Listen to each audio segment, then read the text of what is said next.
cool. Thank you so much for coming to this. I can't believe it. I'm delighted to be doing this show in my hometown of Canberra. It's great to be doing it at Funtime Pony, a place where I held my 16th birthday with my friend. I did, and we got drunk in the car park, but that's irrelevant. It's not about that tonight. Thank you so much for coming. This is the part of the show where I am earnest and nice. Don't get used to it. The rest of it is pretty crook. But genuinely, anyone who ever buys a ticket to live Australian comedy, and specifically to mine, I'm full of gratitude. Thank you so much. You're the best. That's the end of that. It's hard being a 50-year-old woman with grey hair and a bad attitude. When I'm an asshole, people assume it's menopause. I don't even know if I have it yet. The science is wishy-washy. Why would they have science on women? What a waste of time. No. When I'm an asshole, I just mean it. And I'm sick of being underestimated. I was doing a gig in Perth. In the middle of my set, in the middle of the room, a large man with a booming voice yelled out, "Show us your tits!" You can imagine how I felt. Stoked.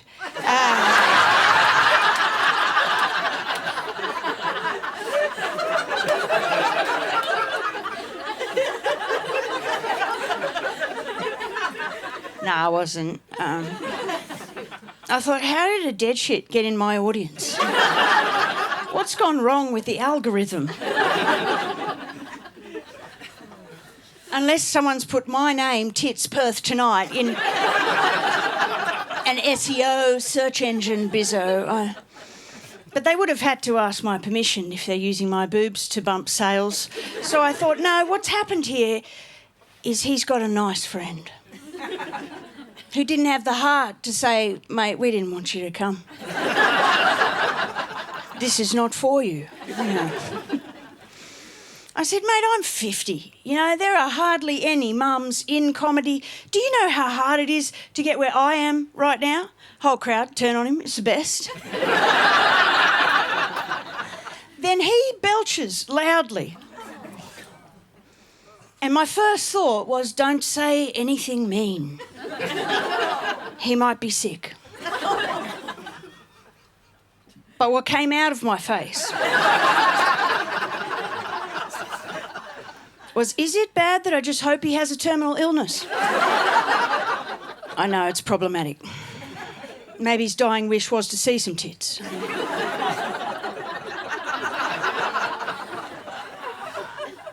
Do you ever get a glimpse into someone else's life and just go... Oh. Thank God that's not my life.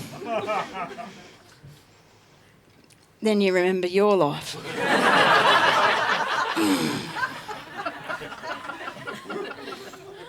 If there's one thing I love, it's other people's problems.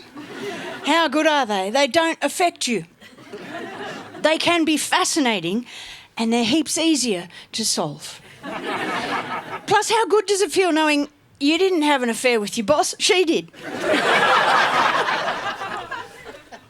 You didn't pin a woman up against the wall next to the jukebox. That was Stephanie. It wasn't Stephanie, I did that. That was me.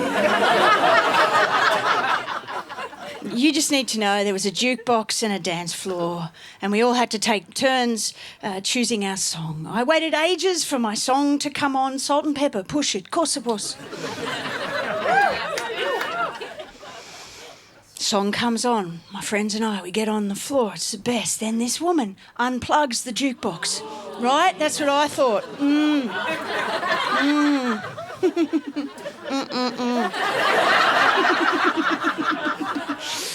So I just gently went up to her. I just grabbed her shoulders and I put her against the wall. I said, "Why'd you do that?" She didn't like the song. I know, it's uncomfortable. I've come to realise I have red flag energy. I once sent 122 texts to a man in one sitting. I said it was red. To be fair, some of the texts were short, just one word, a conjunction, and return. You hit return a lot when you cross. I hit return a lot. It was the only satisfaction I got out of the exchange. Would we call it an exchange? No. It was an unrelenting, one-way barrage. I'm not proud of it. But I like to talk about hard things. I think we can be all of the things, neither good nor bad. Like I have green flags too. I cook a great Thai curry. Blue, love the beach. Purple, I have a queer kid. I don't know what the colours mean. But I have a rainbow of flag colours. Not in a pride way, but in the way of if you have all of the colours of paint and mush them together, you get brown. I have brown flag energy. I think we all do, if we're honest. I don't know what it means on a dating profile. Does she have IBS or is she into anal? It's neither of those. It's not about either. It's not about either of those things. 99% of my personality is reaction. It's as successful a life strategy as it sounds. Turns out if you don't think before you speak, you're not winning friends and influencing people. No one is running up to you going, love what you did there. With the anger and the knee-jerk stuff. How do you do it? You should write a book. The world would be so much better off without the use of patience and discretion. How good is rage, though? Like, you know you'll crash and burn eventually, but in the moment, you're flying. No worldview but your own. You're telling it like it is. You're not the boss of me. I'm not the boss of me. You'll lose a job. Friend or two. But how good is being right?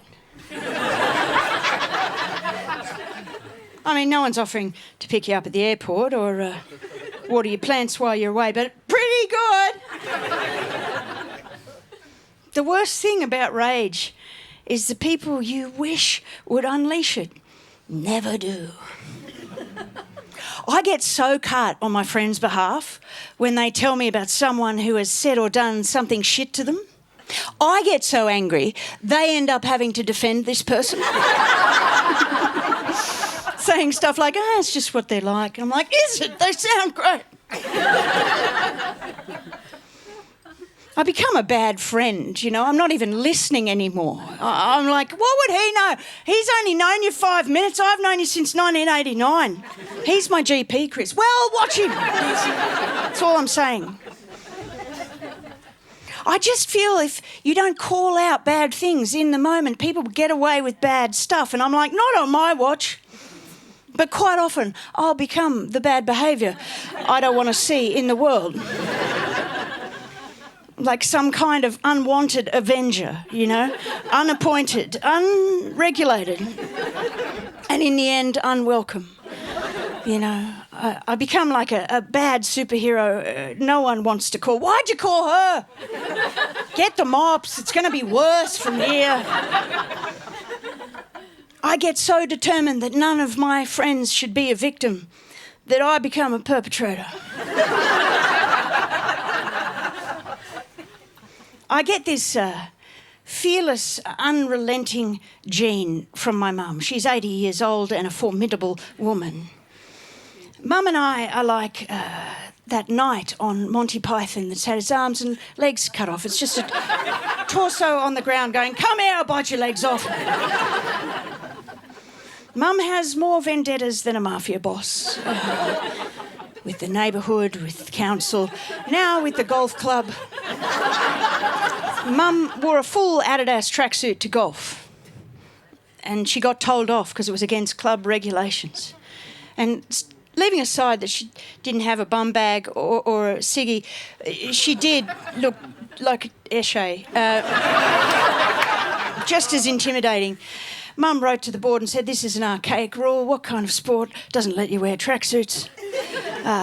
It's a perfectly good outfit for golf. It was expensive and it looks good. You can't argue with that.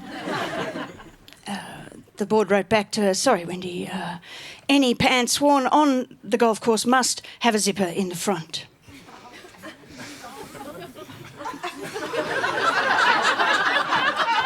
Most people would leave it there. Mum said, I've got a right mind to write to Adidas. Tell them to start putting zippers in the front of pants. They'll make a fortune. My dad is not a fighter. He is a consumer of all the televised sports on earth. The only time I remember Dad getting cross with me was when I was a kid. We used to watch communal television. Those of you my age would remember the time when there were no choices. But we were happy.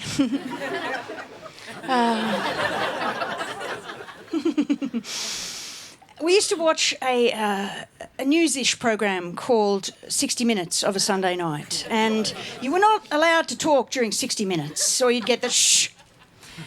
I farted during 60 minutes, and Dad yelled at me, go outside and shake yourself.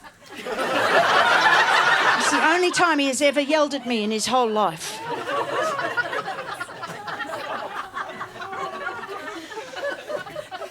He's a peaceful man. We don't share interests or opinions, but we like hanging out. Whenever I pop over to visit Dad at 11 o'clock any given morning, he's perched up at the kitchen bench on the iPad watching Tiddlywinks or whatever, drinking a cup of soup. He's fancy. That's entree. Lunch is at 11, dinner's at 4. It's getting earlier every year. When I was young, he used to travel for work a lot. One day, he came back from work, and at the dinner table, I had learnt a new word that day. So when he asked me, Chris, how was your day? I said, shut up, Dad. And he went, good-o. And shut up for a week. I remember thinking, oh, that's cool. I want to be more like that. When your dad shuts up, it's powerful. But when you're 5 and you shut up, people just go, finally. I feel like my life is one continuous learning journey. If you've ever been to primary school or had kids primary school age, you'll know this is the time of year when kids bring in their parent or carer to the classroom and show them their portfolio of achievements. They will show you the artworks, their maths equations, then they will get you to run the beep test so they can laugh at you. And if you're lucky, they will sit you down at the end in a reading nook and earnestly read you in a sing-song voice, Incy Wincy Spider, or something like that. And it'll be the most peaceful moment you've ever had in your life, because there's nothing more wonderful than a small child needing nothing from you. And if you're lucky, that's how the Learn Journ finishes. But my child is 19 now. They reminded me on their last Learn Journ in Year 6, they just ordered a lunch order item for the first time called Blaster Pasta. And Blaster Pasta it was, in the reading nook, all over them, the book, and me. And my learning journey is much the same. It's messy, embarrassing, and kind of annoying. You know, it's less about my achievements, more about my failures. What is going wrong? Why, at the age of 50, am I still getting in trouble for stuff? When will I reach self-acceptance and a calm, peaceful life? When will all of the people I know that need to go to therapy? No.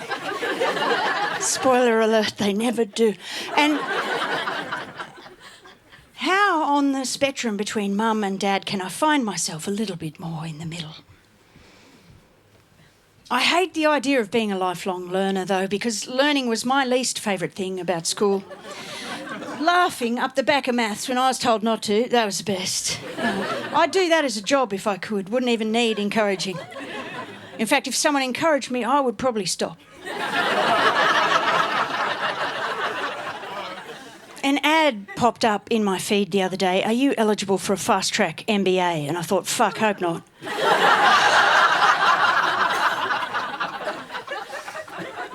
I don't care. I don't want more education. I don't want more money. I don't even want to be happier. I just need one night's uninterrupted sleep. Facts. Can we fast track that? You know, I'm turned off the idea of self-love by people who love themselves too much.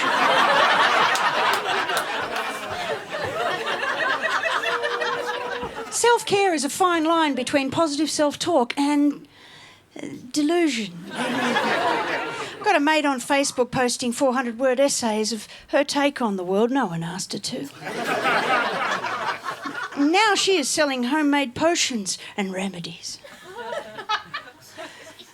I'm all for positive self-talk. I just think her neural pathways could use some roadblocks. Go back, you know? I guess I'd just rather look in the mirror and go, I don't like that much, than not look at all, you know? Like, I would rather hate myself than not realise what a dick I am.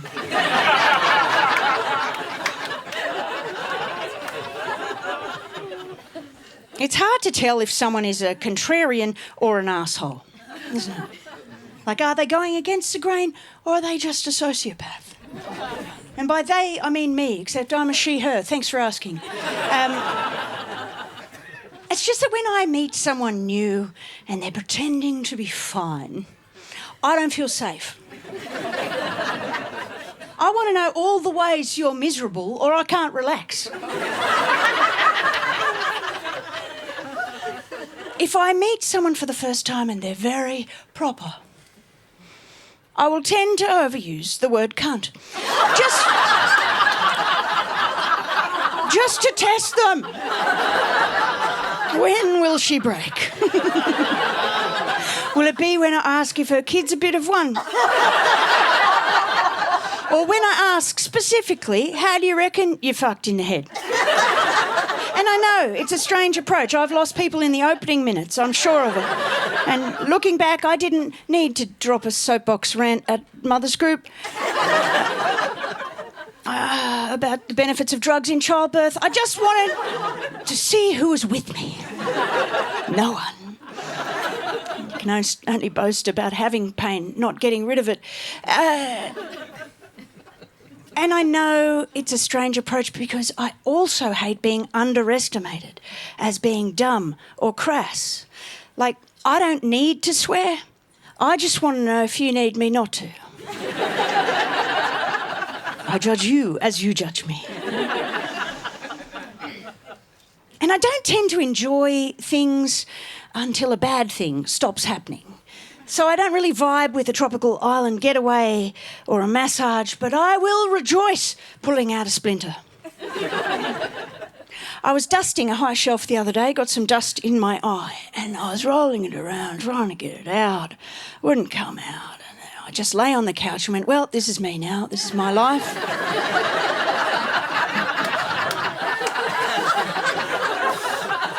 This is who I am now. I have dust in my eye. What does it mean? Is it going to roll back in my head? Am I going to start speaking a different language? Do I need to go to hospital? And then it came out of its own volition and I was so happy. I went around showing people, they didn't want to see it. I was like, but it's my greatest achievement. I went to dinner at a fancy restaurant in Melbourne the other day. It was hot pot. I come from a small town in regional New South Wales called Canberra. We don't have that here, as far as I'm aware. They give you a tin and some tongs and you can put ingredients in this tin and you give it to someone and they bring it back to you delicious. And one of the ingredients you can put in there is this finely shaved meat.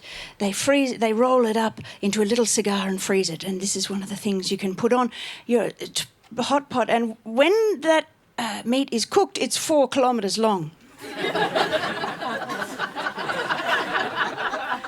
I was at a boring dinner with new friends, and I got the meat caught halfway down my throat. And this man would not stop talking, and my eyes started watering, and everything's going into slow motion, and I'm just thinking, oh, this is how I die. This is where it ends. This is how it happens. And I thought, act, do something. But all I could think to do was to pull it out as a clown would a scarf.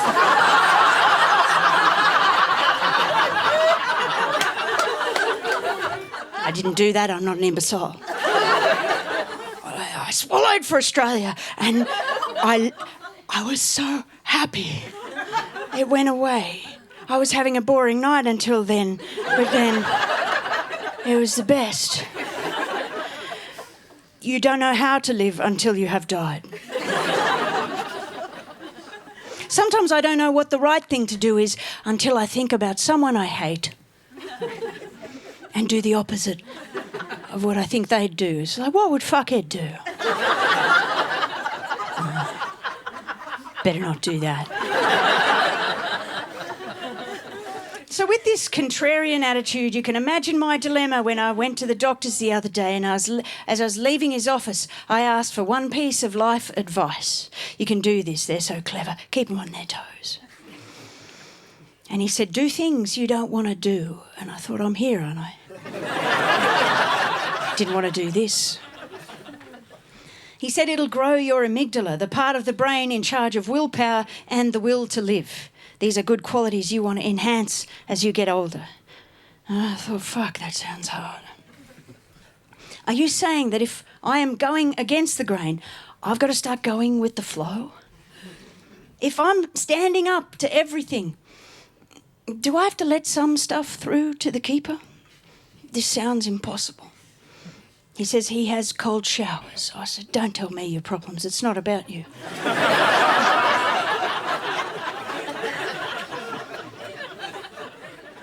I don't like to fix my problems per se. I just like to talk about them to whoever will listen. Thanks for coming. Do you ever run a problem past 20 different people just so you can say it again? What is that? Like, I couldn't possibly act now. That would be irresponsible. I'm in the research phase. If you want to keep talking about your problem, best thing to do is ask for someone's advice. You're never going to take it, but you want them to think you might, so you can just keep talking. Some people, instead of fixing their problems, they like to focus on things entirely outside of their control.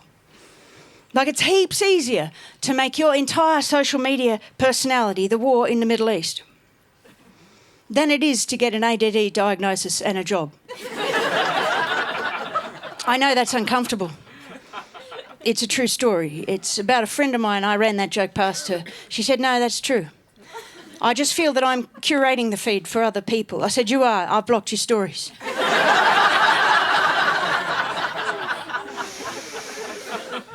As a friend spent 55 minutes of the hour at lunch the other day talking about child soldiers in Sudan. She had watched Four Corners. I hadn't, on purpose. I'm already sad. It's telling that it's easier to unpack the unjust childhood of Deng Adut than it is to discuss your 20-year dead bedroom marriage. The silence just screams truth to me.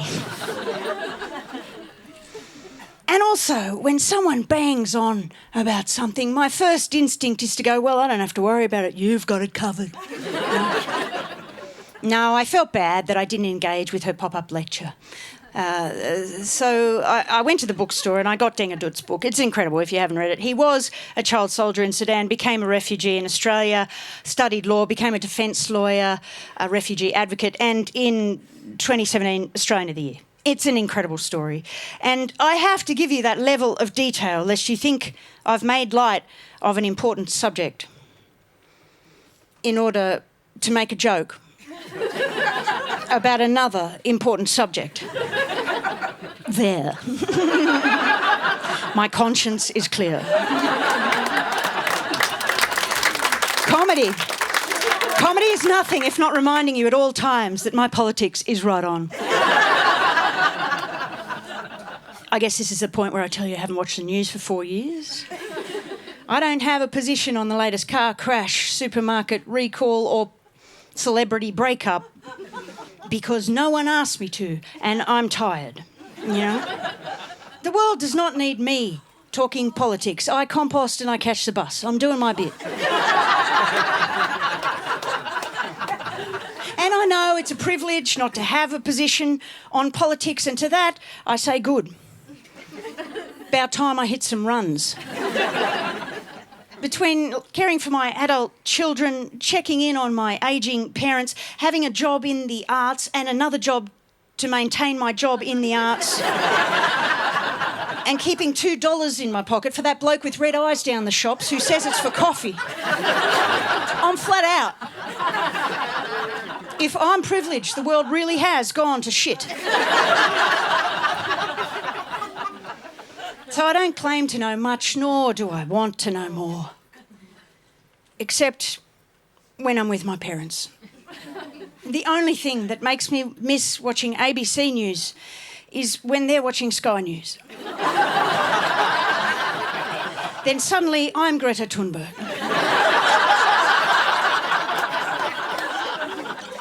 I'll know the lifespan of a lithium battery. The benefits of a plant-based diet. Don't have one, just know the benefits. I'll know media and democracy are broken and capitalism is not the answer. And what has prompted this tirade? Dad has simply sat down with a copy of The Australian and suggested I might like to read something from the arts section about comedy. I hate comedy, it's sending me broke. And how proud he must be. I still move back home every now and again at the age of 50.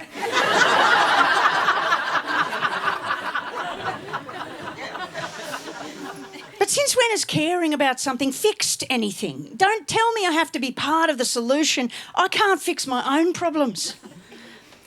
Can create them, though. Nothing if not a creative. There's no money in it, unfortunately. You cannot monetise an inability to manage your own affairs.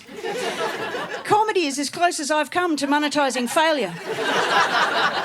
And even this is an enterprise I run at a loss. Like, I factor in, it's not viable. Ask my mum, she'll tell you. Christine, why are comedians always bed hopping? Why can't you afford a hotel room? When are you going to find somewhere to live? I just want you to be normal. The worst part about Mum's criticisms is they're pretty right.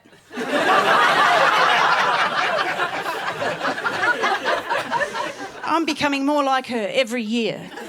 She hates comedy. Now, so do I. Different reasons. She hates swearing. I hate work. She doesn't like having to listen to it. I don't particularly like having to write it. I didn't know Mum would do a pop-up roast at my 50th.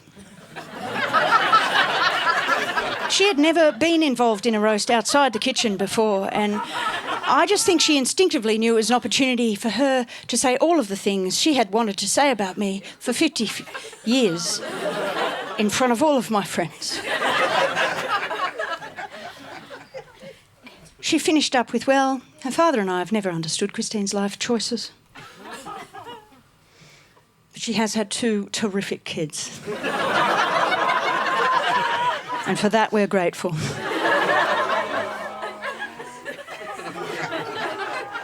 I think Mum just thinks if you don't tell your children what's wrong with them, how will they find out? It's irresponsible parenting.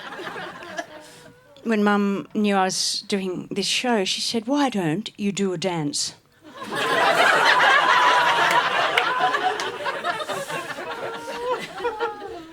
I said, do you think people come to my comedy show to watch me dance? You're quite good at it. Do you think people come to my comedy show to watch me dance well? I think they'd like it. At this point, sometimes someone starts chanting, dance, dance, dance, and I am so glad that you haven't. Do you know how disappointing it is to think you would rather me dance like a monkey Then listen to the thoughts in my head. What's next? Getting my tits out? Don't answer that. There's more money in it. Never in human history have we got more attention for being less impressive. Our thought leaders used to be philosophers. Now they're reality TV stars come podcasters. Though to be fair, I don't think they describe themselves as come podcasters. But they probably should. It's largely what they talk about. Hot people talking about sex are leaders now, with followers in the millions. The bar for everything has dropped. It's so much lower now. Even comedy. I'm here, so are you. No refunds. But to call yourself a stand-up comedian, you used to have to do years of unpaid open mics, horrendous events, and you wouldn't get anywhere. And if you got anywhere, it wasn't anywhere much, and you couldn't afford much of a lifestyle. But now, you can get 2 Netflix specials and a world tour if you get popular on Instagram making fun of hot, rich celebrities, even though you yourself have now become a hot, rich celebrity, thereby, I would have thought, undermining the whole thing you were trying to achieve. Few fans in. There always are. There is not enough time in this show for me to eye roll as much as I need to. One-trick ponies used to get a bad rap. Now they're the only name of pony we remember. Everyone else is an also-ran. Conversations, they're crook. Most of them aren't worth having. People are putting inside thoughts outside. I miss the days when people just went, good, to how are you? I heard myself say out loud the other day, actually, I like to have the main meal at 4 o'clock. That way I don't go to bed full.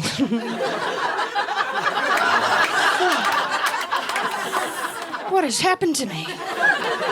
Is that passing as conversation now?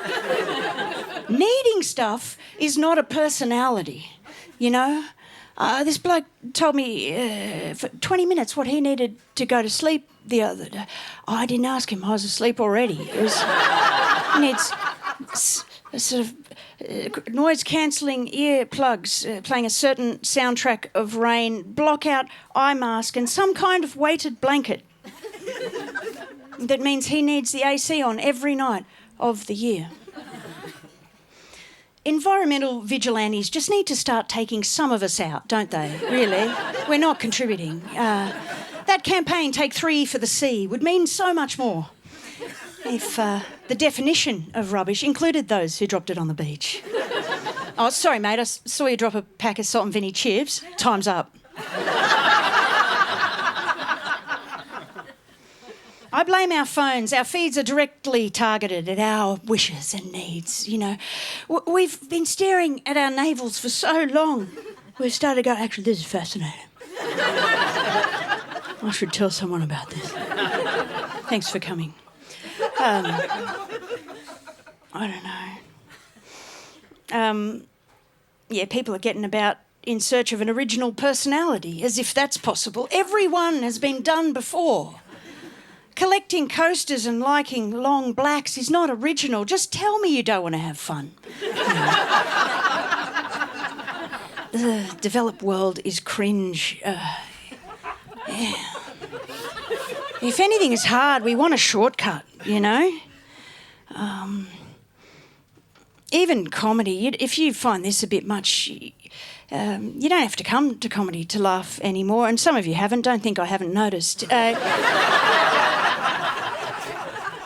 Earnest well-being dorks have invented laugh yoga. This is an event where you can stand in the park in tights with strangers laughing at nothing. I'd feel like a dickhead personally. There was a time you'd get arrested for that. These events are run by happiness coaches, flexible women called Astrid, with aligned chakras who never say cunt, you know. I just resent that fit spiritual types are getting into laughter. Stay in your lane, Astrid. I hate when boring people get wacky. Just go and stretch and be content, or whatever it is you people do. Leave misery and intrigue to the rest of us. You get to be happy or interesting. You don't get to be both. Boring people love a dress-up.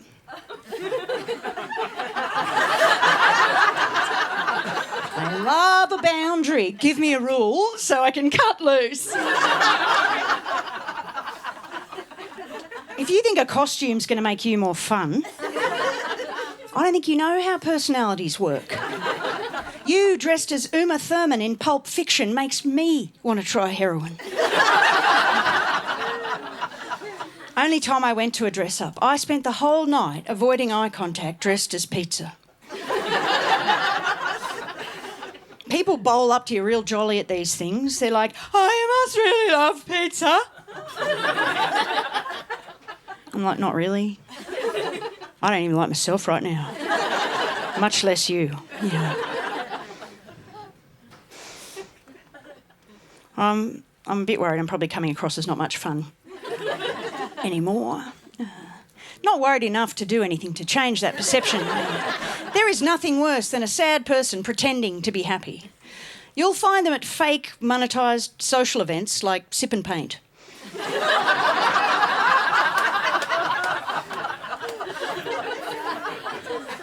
And escape rooms. If you have to line up and pay for organised fun as an adult, get better friends. What is wrong with us? Our lives are so easy. We've got to pay people to make them harder. Pay some ambitious warehouse owner to lock us in a room. If you kill someone you don't like, you'll get an escape room for free. Do the work.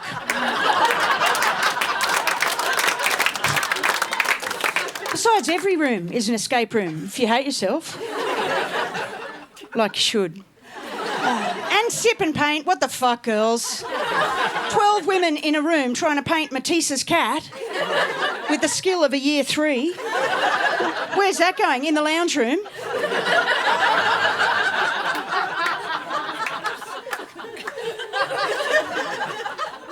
Do you like it? I'm an artist now. No, it's my first one. What must real artists think of Sip and Paint? Art is not about getting pissed with your mates and having a few laughs. It's about suffering and poverty. Van Gogh cut his fucking ear off. It's not a vibe for a 40th, Leanne. I'm just saying. I know, some of you are probably wondering, when will the mood lift? Never!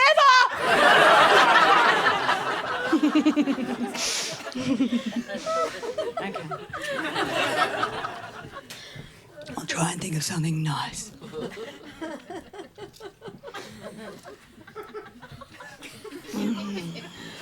I don't want to work anywhere ever, obviously, but I was in a workplace the other day that made me think I'd love to work there.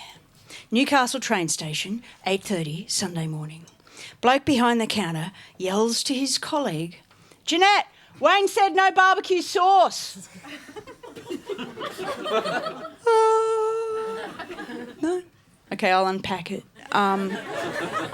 He knows Jeanette is not going to get cut at him for yelling across a crowded train station because they're solving a problem, right? And I don't know where Wayne is. He's busy, but he's looking after Wayne. Teamwork, right? Egg and bacon rolls. That's all I need. Bit of super.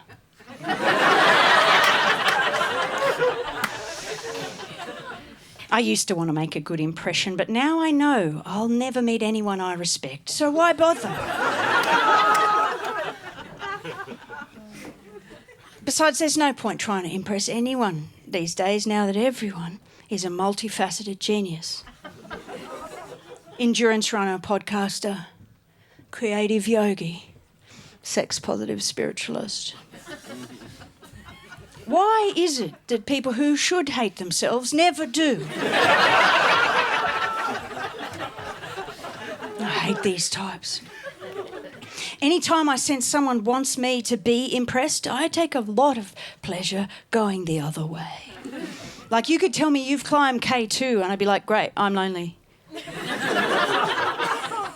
climbed that mountain, you know. Curing loneliness is impressive.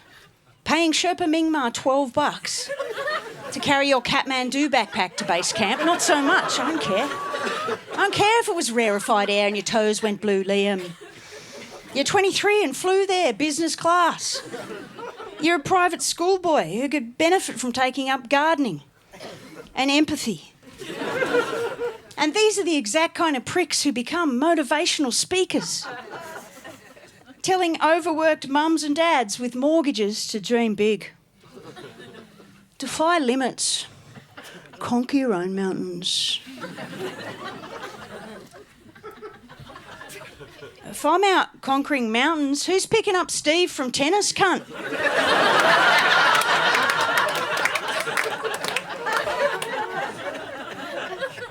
I've never understood why executives book mountain climbers to motivate office workers. They've only got 4 weeks leave. Who can train for that? And besides, if you want to teach grit and never give up attitude, get someone who's worked in the arts for 20 years and raised a family. They'd be like, in 1991, we lived off Weet-Bix and the neighbours' lemons. The recession we had to have. But now I work as a mascot on weekends and I've got an audition for a 2-week role on Home and Away. So it all works out if you just keep on plugging. In the past, I have got a round of applause for that because people thought it was about me. It's not about me. I'm not that successful. And office workers would just be going, I've got to get out of here. This guy's still renting and paying off a Daihatsu Charade. I've got to get back to the desk, top up my super.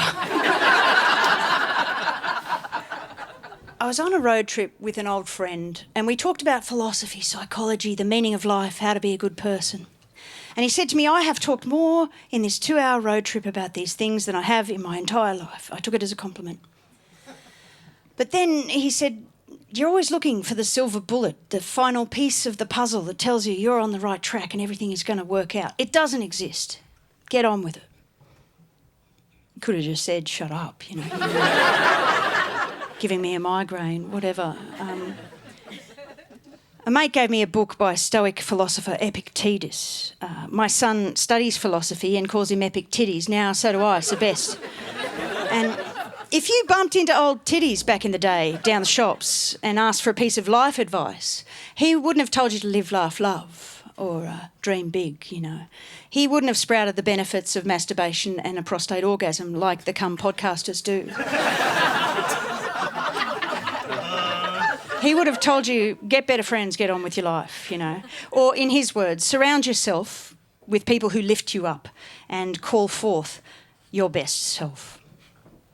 Now, I never thought of myself as a stoic, but turns out since high school I have had a no fuckheads policy. Every one of us knows, if only indirectly, an irredeemable fuckhead. You know the type, ideas people, bad ones, but they're a genius. If you have worked hard to eradicate fuckheadery from your life, it's real disappointing to find one has crept back in. Like a fire ant or a cane toad. Usually through that chink in the armour, a nice friend. Unfortunately, I got heaps of nice friends. They're funny, they're kind, they're great to be around. They're exactly the kind of people irredeemable fuckheads latch onto like a parasite on a beautiful oak tree. Fuckheads don't tend to come for me. It's like they look at me and go, it's not worth it. And I hope it's not that like sees like, you know. Because I have spent a fortune on psychologists, a psychiatrist and a hairdresser to work on my mental health. They all do great work. One doesn't have the line item in Medicare. I never thought I'd go beyond an arts degree, but I'm quite committed to getting a master's in psychology from Instagram Reels. The kind with calligraphy and classical music about attachment theory and relationships. I'm basically a psychologist now, so are all my friends. We don't know anything, except how to label people we don't like. He's got avoidant attachment. It's textbook. I don't know what textbook. Google it. And if I want to do a deep dive, I'll put on a long podcast. Sometimes I'll even listen to it. We'd rather intellectualise our problems than solve them. We'd rather listen to a 3-hour podcast on happiness than take our nan to the shops. And that's what the podcast is saying. Do stuff for other people. That'll make you happy. Don't be selfish. I listened to a 2-hour podcast between a neuroscientist and an ex-FBI terrorist negotiator to figure out how to talk to my mum.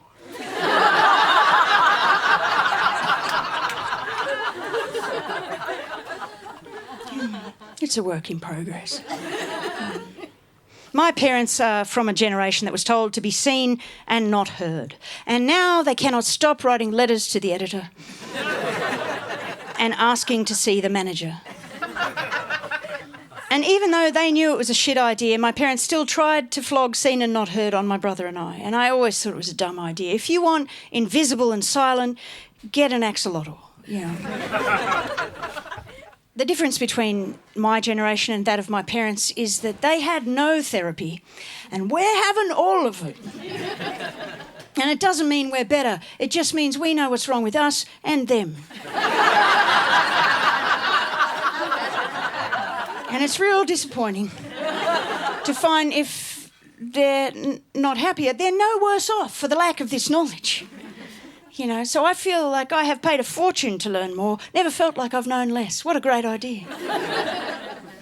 When I told my mum I think everyone would benefit from seeing a psychologist, she said, it doesn't seem to have helped you. She said, you won't be happy till everyone is lying on a psychologist's couch 24 hours a day, 7 days a week. And that's not true. I'd love Mum to go to a psychologist, but only if I can watch.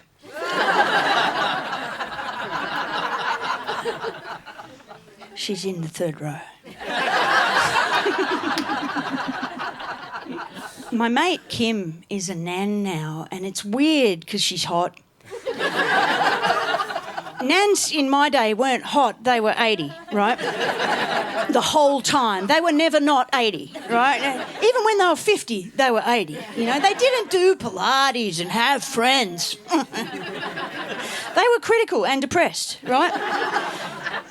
One of my nans used to get me to duck down the shops age 5 to buy her Alpine lights. Cigarettes she'd smoke with her morning long necks. The other nan would watch me do cartwheels on the lawn and tell me I was fat. They didn't care. They didn't care about my feelings and tell me I was amazing. Nans didn't give a fuck about kids back then. Apart from your blood relative, yes, she can have a biscuit. That was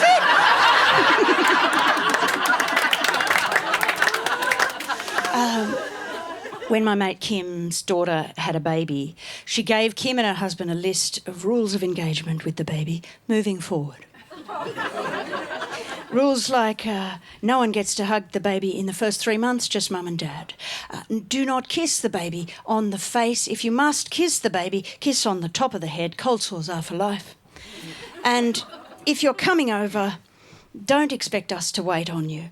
Offer to make us a cup of tea or do the washing. We're tired. When I first heard this list of rules, I was quite confronted.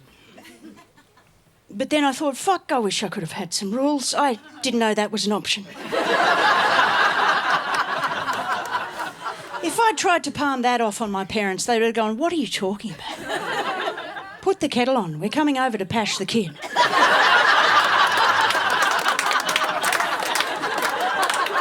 I was always taught to respect my elders, even though they just seemed to find me annoying, Both of my nans came from families with 13 kids. Catholics are mental. The more they had, the less they valued them. One of my nans got sent off to live with an auntie who couldn't have kids of her own. Imagine knowing, oh, there's 12 others, but I'm the chosen one. What a top idea. My nans were held together by cigarette tar and hate. But at least they were held together. They were consistent, right? Not me. I'm all over the shop. I thought I was held together by tea and fear. But turns out when there was a nationwide shortage of my ADHD medication, that is quite critical to holding this personality together. That's when the 122 texts happen. I can't talk about it. It's too soon. Suffice to say, I gave up drinking for a month and I learned about rejection sensitivity. It was a red flag moment. Every generation, when they have kids of their own, become judgmental pricks. They look at their parents and go, well, you fucked it, watch this. Then they put their kids on an iPad till they're 45 and still living at home. We're so busy trying to work smarter, not harder, you know. Pick the low-hanging fruit, right-size this, leverage that, you know, unpack this, watch the optics. We don't have time to take our nan to the shops, even if she were alive. You know. There's no room for nuance in our lives. I've started reducing people to cartoons just to free up the data. You know, if you eliminate their backstories, they just become a series of quirks and sayings. You don't even have to listen to them anymore. You think you know what they're going to say. I shouldn't be surprised. My kids eye-rolled at me the other day. This happens to parents, and I thought, oh, fuck, we're up to that, are we? I don't even know what I said. I'm just basically claymation at this point. I shouldn't be surprised. My brother and I started eye-rolling at our parents when they were about 50. You know, my mum was just a tennis skirt saying, don't be ridiculous.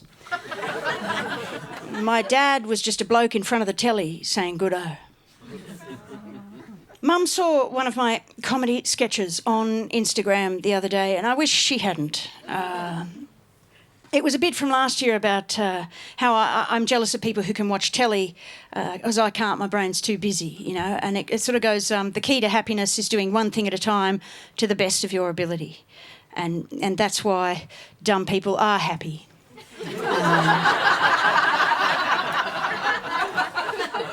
Because they can't have another thought in their head when they're watching telly. When they're watching telly, they're just going, oh, if she gets the next one right, she wins 20 grand. Isn't that great?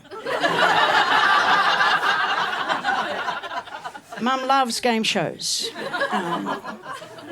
She asked me if that joke was about her, and I said yes. And I shouldn't have. It was mean. I don't think Mum is dumb. I'm 50, you know. It's about time I stopped getting cut at my mum like I'm a teenager. Am I going to be 60 going, well, when I was 3, you went to yoga and I felt abandoned. Shut up! Mum's golf friends come to my show sometimes, and one of them said to her, you know, Wendy, Christine does a lot of jokes about you. And she knows, of course she knows. It's a thing most female comedians do. Yeah, that's why we're here, you know. Like, not my mum, they've got their own. When she asked me what this show was about, I said, I don't know, I'm looking at, you know, where I've reached a certain stage of life. I'm looking at light and shade, good and bad, why I can be mean sometimes. You are mean to me. I looked through the script of this show and I say the word mum 35 times. That's more times than I've said it in real life as an adult. Dad, 7. Brother, twice, 3 times now. And that just says to me, Mum was there, right? When this personality was forming, Mum was there. When Dad was at work and my brother was at boarding school, Mum was there. When I had 4 wisdom teeth out and my cat died, all in the same day, Mum was there. And she was doing her best. And it's more than she got from her mum, who was also doing her best. There.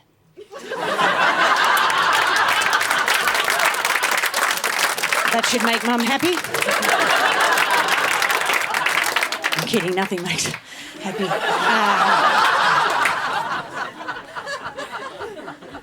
My dad's favourite word is good-o. It's basically boomer for whatever. It's a stopgap measure that he uses to prevent things from escalating. And it's not that he dismisses everything. He's the best listener, I know. But if someone is being rude or demanding, he says good-o. And it's enabled him to sit comfortably in his own thoughts with his own company for hours, with a wine on the balcony, enjoying the view. He has not meditated. He has not listened to podcasts by experts on how to live. He's said good-o. And I think there's something in that for me. And I wish I could be like that, and I hope it happens someday, but I think I just still have to fight the fight while it's in me. You know, I just got to pick my battles better. You know, I've got mum's fight and dad's calmness in me, never at the same time. Now, I know I've said some crook things here tonight, and I know some of you are not boring and you love dress-ups.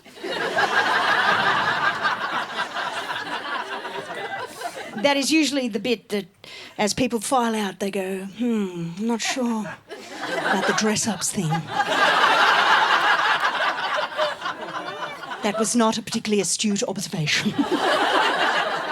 I don't know where my aversion to dress-ups came from. I think it was when I was asked to be maid of honour at my friend's wedding years ago.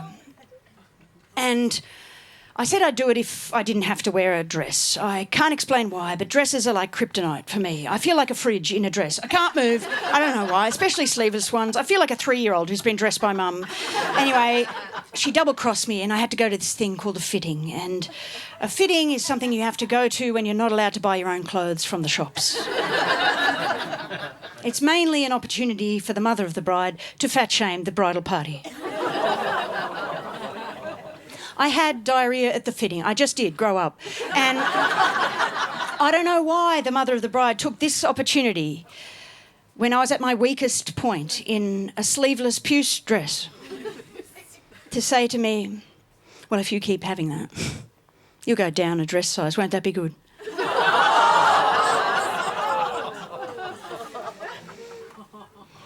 I said, I think you'll find I can go up 2 dress sizes and take diarrhoea with me.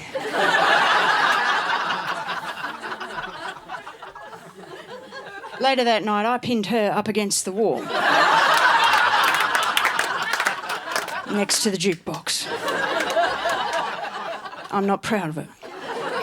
I probably should have just said good-o.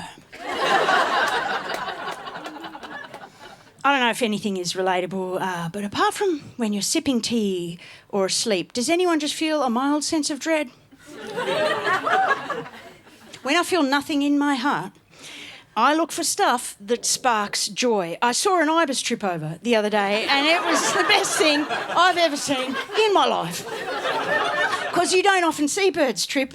They can fly. When they're about to trip, they just take off and go, what? Nothing happened. I can fly, can't you? Loser. It was standing on the curb, about to step off onto the road, so was I. It clocked me, went too soon. I could almost hear it go, fuck. That was embarrassing. I wasn't being mindful. Do they have minds? I don't know. It was wearing one of those ankle bracelets like it was on day release. They're tracking them. I don't know why. Ask me. They're at the bins, you know. They're ugly. There's heaps of them. Let them die. What is science? I don't know. It was a good day. I was walking past a run-down house with like a lawn up to here, but 2 stone lions out the front. And I just thought, that is how I feel when I wear nice earrings.